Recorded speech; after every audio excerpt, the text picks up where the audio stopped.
welcome back, everyone. So, you know me. I am a big proponent of gun ownership, the Second Amendment, and any law-abiding citizen who wants a gun should be able to get it. Now, what happens when law-abiding citizens are wrongly flagged as not passing a background check? Because of a wrong name was put in, because of a clerical error, whatever it may be. This happens a lot. How do we know? Our friends over at the Crime Prevention Research Center did some research. Take a look at this. In 2022, there were 131,865 denials of the gun background checks. That led to 18 indictments and only 3 convictions. 3 convictions. Take the indictment. Say they had bad, I was going to say the S word. Say they had bad prosecutors. 18 out of 116,000. That means the rest, in my mind, they weren't felons trying to get a gun. These were wrong. Go to 2023, 116,587 denials, 14 indictments, 5 convictions. That means you have hundreds of thousands of gun owners being denied a firearm because of mistakes in the background system.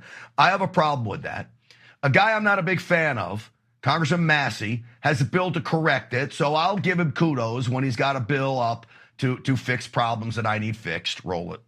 There's inherent racism in the NICS background check system. Because it's sloppy and they check only phonetically similar names, when you go to purchase a gun, you can be deprived of purchasing that gun. And the appeals process can get messy to prove you're not the same person that they think is the person who's prohibited. Name. You got a common name. Your last name's Johnson.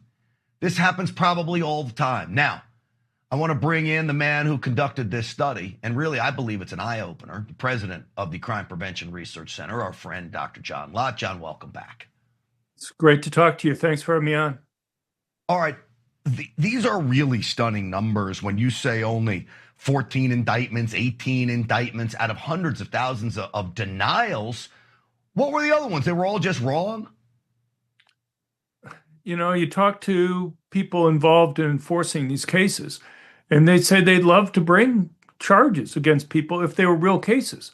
But it's one thing to go after a felon who tried to buy a gun illegally. It's another thing to go after someone simply because they have a roughly phonetically similar name and similar birthday to a felon.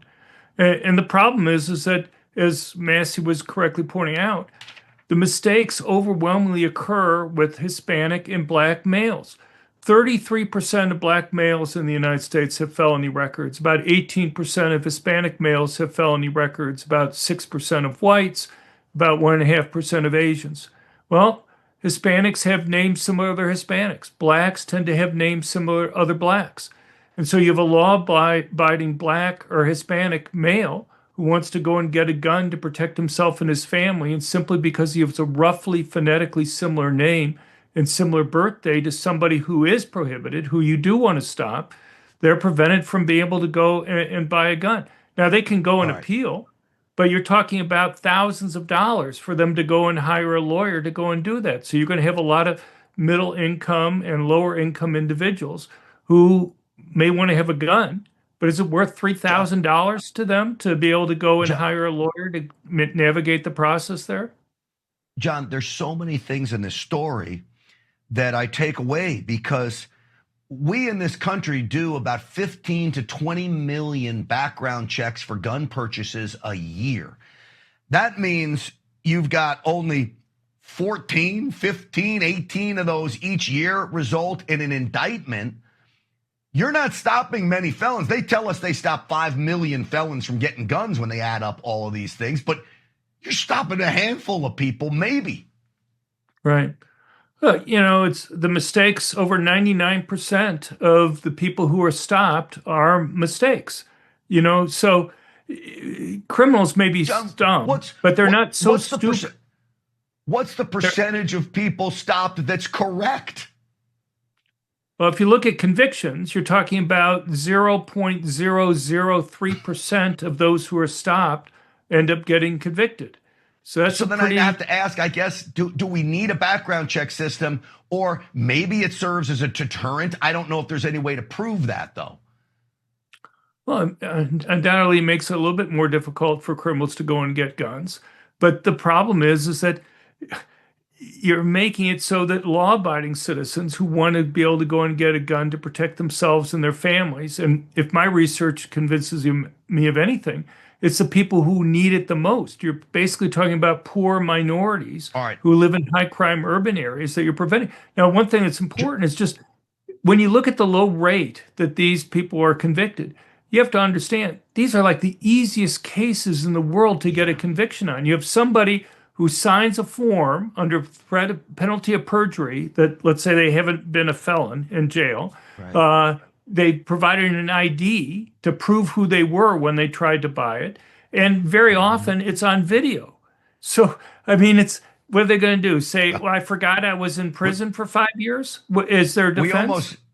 We almost had Hunter Biden as one of these cases for saying he wasn't a drug user. But all right, last question, if you can, really quick for me, because I'm tight on time. What's the solution to this? Is it an easy fix, John? Real quick.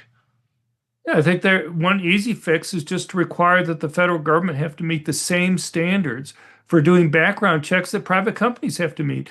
If private companies, a bank or somebody else who's having a background check on employees had an error rate that was 1,000th the error rate that the federal government has, they'd be sued out of business under federal law. But somehow the same rules that the federal government demands for everybody else aren't good enough for the federal government. Of course. And that's always the problem. Government can never do it as well as private companies can. Dr. John Lott, Crime Prevention Research Center. We always love having you on. Thank you. Thank you for being there. Absolutely.